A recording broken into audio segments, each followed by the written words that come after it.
ఈరోజు మనం చలివిడి తయారు చేయడం చూద్దాం. ఫస్ట్ ఏం చేసామంటే రాత్రి రేషన్ బియ్యాన్ని నానబెట్టి పొద్దున్నే దాన్ని ఏం చేసామంటే వడకట్టేసాము. ఇప్పుడు వెళ్ళి మిల్లాడించి బాగా మెత్తని పిండిలాగా చేసాము. దీన్ని మెత్తని పిండి అయినా కూడా మళ్ళీ దీన్ని జల్లెడ పట్టేసి ఇలా ఒక బేసిన్లో తీసుకొని దీన్ని ఇలా అదింపెట్టి ఉంచాలి. అంటే తడి ఆరిపోకుండా పొడి అవ్వకుండా ఉంటుంది. సో ఇలా అదింపెట్టేసి ఇలాగా పిండిని ఉంచేసాము. ఇప్పుడు ఏం చేసామంటే బెల్లం, ఈ బెల్లం 3/4 కేజీ బెల్లం తీసుకున్నాం. 3/4 కేజీ బెల్లాన్ని ఏం చేసామంటే ఇలా కోరేసి పెట్టుకున్నాం, పొడి చేసేసి ఇలా పెట్టుకున్నాం. ఇప్పుడు దీంట్లో ఏంటంటే నీళ్ళు పోద్దాం. చూడండి, ఈ బెల్లం అంతా తడిపినట్టు ఇలాగా ఒక అర గ్లాస్ నీళ్ళు తీసుకొని ఒక అర గ్లాస్ నీళ్ళు ఇలా వేసి మొత్తం బెల్లాన్ని అంతా ఇలా తడిపి పెట్టుకున్నాము.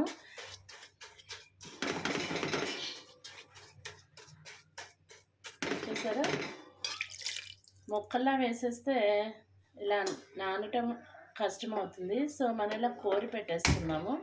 దీంట్లో ఒక అర గ్లాస్ నీళ్ళు పోసి స్టవ్ ఆన్ చేసాము. ఇప్పుడు ఈ బెల్లం నీళ్ళలోనే ఒక 2 స్పూన్ల పంచదార కూడా వేసాను. ఆ పంచదార వేస్తే బాగా పాకం బాగుంటుంది. సో తప్పకుండా పంచదార వేయండి. ఇప్పుడు నేనేం చేస్తానంటే యాలకుల పొడి, గసగసాలు రెడీ చేసుకుని ఉంచుకుంటాను. చూసారా, బెల్లాన్ని ఇలా తెల్లుతూ ఉంటుంది. మనం హాఫ్ గ్లాస్ కూడా నీళ్ళు పోయలేదు, ఓన్లీ బెల్లం తడిపేటట్టే నీళ్ళు తీసుకొని కొంచెం 2 స్పూన్ల పంచదార మాత్రం తప్పనిసరిగా వేయండి. ఇలా తెల్లు వస్తూ ఉంటుంది. అయితే ఇంతలోపల మనం ఒక చిన్న బాణలు తీసుకొని చిన్న బాణలో గసగసాన్ని ఉత్తినే వేయించండి. దీనికి ఆయిల్ ఏం అవసరం లేదు. ఉత్తినే కొంచెం రోస్ట్గా వేయించండి. గసగసాలు ఇష్టం ఉన్న వాళ్ళు ఇంకొంచెమైనా వేసుకోవచ్చు. మేము పిండి ఎంత తీసుకున్నామో చెప్పలేదు కదా మీకు. పిండి 3/4 కేజీ పిండి తీసుకున్నాము. చూడండి, 3/4 కేజీ బెల్లం తీసుకున్నాము. కేజీ పిండి అంటే కేజీ బియ్యాన్ని పిండి ఆడించాము. అందులో కొంచెం మనకు రవ్వ పోతుంది కదా మనం జల్లెడ పట్టినప్పుడు. ఇది బియ్యం 3/4 కేజీ పైన కొంచెం, అంటే 3/4 కేజీ కన్నా ఒక గ్లాస్ ఎక్స్ట్రా ఉంటుంది అంతే. ఈ బెల్లం మాత్రం కరెక్ట్ 3/4 కేజీ. ఇప్పుడు ఈ గసగసాలని మనం చిన్న బాణాలు తీసుకొని దీంట్లో వేయించి పక్కన పెట్టేసి, ఇప్పుడు కొంచెం నెయ్యి వేసుకొని జీడిపప్పుని, ఎండు కొబ్బరి ఉంటే ఎండు కొబ్బరిని కూడా ఒకసారి వేస్తే చాలా బాగుంటుంది నెయ్యిలో వేయించి. మా ఇంట్లో ఇప్పుడు ప్రస్తుతానికి ఎండు కొబ్బరి లేదు. అయితే ఎండు కొబ్బరి తర్వాత ఇప్పుడు చూసారా, బెల్లం ఇలా ఉడుకుతుంది కదా. ఇప్పుడు మనం ఒక చిన్న ప్లేట్లో నీళ్లు తీసుకొని ఈ బెల్లాన్ని అందులో వేస్తే చూసారా, అలా కట్టి పాకం రావాలి, మరీ తీగ పాకం రాకూడదు. సో ఇలా ఉండకట్టి ఇలా పాకం రావాలి. సో ఇప్పుడు మనం ఏం చేద్దామంటే ఇలా బాగా తెల్లుతుంది కదా, దీంట్లో మనం ఒకసారి స్టవ్ ఆపేద్దాము. ఆపేసి నెయ్యి తీసుకొని నెయ్యి వేద్దాము. చూసారా, ఇలా పాకంలో నెయ్యి వేయండి, చాలా టేస్టీగా ఉంటుంది. ఎన్ని స్పూన్స్ వేయాలంటే ఒక 4-5 స్పూన్స్ వేయండి, బాగుంటుంది, టేస్టీగా ఉంటుంది, హెల్త్కి కూడా మంచిది. ఇది ఆవు నెయ్యి హెల్త్కి కూడా మంచిది కాబట్టి మనం ఎక్కువ యూజ్ చేసినా పర్వాలేదు. సో ఇప్పుడు మనం స్టవ్ ఆపేద్దాము. స్టవ్ ఆపేసిన తర్వాత నెయ్యి వేసుకున్నాం కదా, ఇప్పుడు మనం కొద్దిగా ఈ పిండిని వేసుకున్నాము. మా మదర్ తిప్పుతూ ఉంటే పాకాన్ని నేను ఇలా పిండి వేస్తున్నాను. సో స్టవ్ కూడా ఆపేసాను. ఇలా కొంచెం చూసారా, ఇలా పిండి వేసుకుంటూ ఉండాలి, తిప్పుతూ ఉండాలి.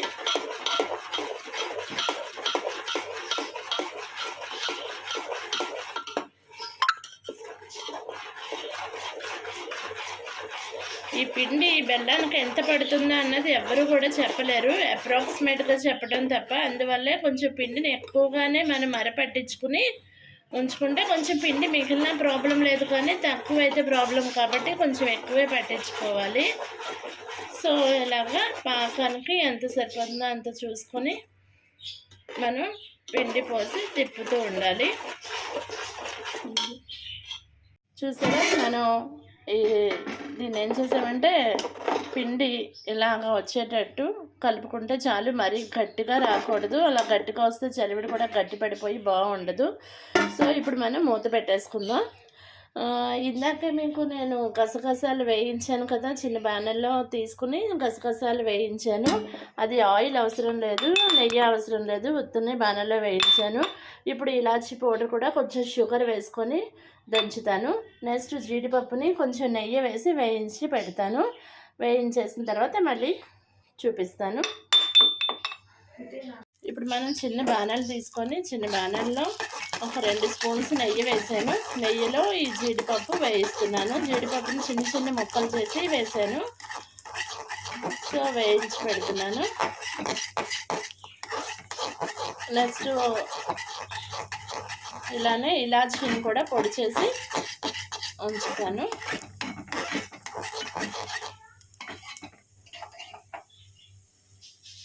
చూసారా, అప్పుడు జీడిపప్పుల్ని కొంచెం బ్రౌనిష్గా వేయించేసుకున్నాము. అలానే ఇలాచీ పౌడర్ని కూడా తయారు చేసేసుకున్నాము. నెక్స్ట్ గసగసాలని వేపి ఉంచుకున్నాము. ఈ మూడింటిని ఇప్పుడు మనం ఇందులో వేసేద్దాం, చర్మిలో వేసేద్దాం.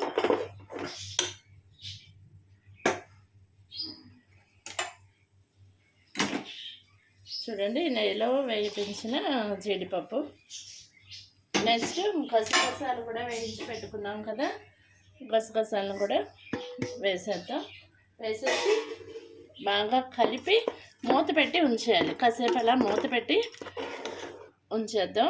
మీరు ఈ చలివిడి తయారు చేసేటప్పుడు ఇంకొకటి ఏంటంటే, కొంచెం తక్కువ చలివిడి తయారు చేసినా కూడా ఇలా కొంచెం మందపాటి గిన్నెని తీసుకోండి, లేకపోతే మాడిపోతుంది. సో కొంచెం లావు గిన్నె, పెద్దదైనా పర్వాలేదు, లావు గిన్నె తీసుకోండి. నెక్స్ట్ పాకం కూడా కొంచెం పైకి వస్తూ ఉంటుంది కాబట్టి కొంచెం పెద్ద గిన్నె తీసుకోండి. సో మనం ఇలా అన్నీ కలిపేసుకున్న తర్వాత కాసేపు మూత పెట్టి ఉంచేద్దాం. ఓకేనా, గరిటె తీసేసి మూత పెట్టి ఉంచేద్దాం. Please like my videos. నా వీడియోస్ని మీరు చూస్తూ ఉండండి. మీ ఫ్రెండ్స్కి, మీ రిలేటివ్స్కి షేర్ చేయండి. Please watch my videos, like, share and subscribe to my channel. చూసారా, చాలా టేస్టీ అయినా చలివిడి రెడీ అయిపోయింది. ఇప్పుడు మనం కొంచెం చల్లారిన తర్వాత ఉండలు చేసుకొని ఒక బాక్స్లో పెట్టేసుకుందాం. ఓకేనా, ప్లీజ్ నా వీడియోస్ చూడండి. మీకు నచ్చినట్లయితే మీ ఫ్రెండ్స్కి, మీ రిలేటివ్స్కి షేర్ చేయండి. నా ఛానల్ని సబ్స్క్రైబ్ చేయండి. Thank you for watching my videos. Please like, share and subscribe to my channel.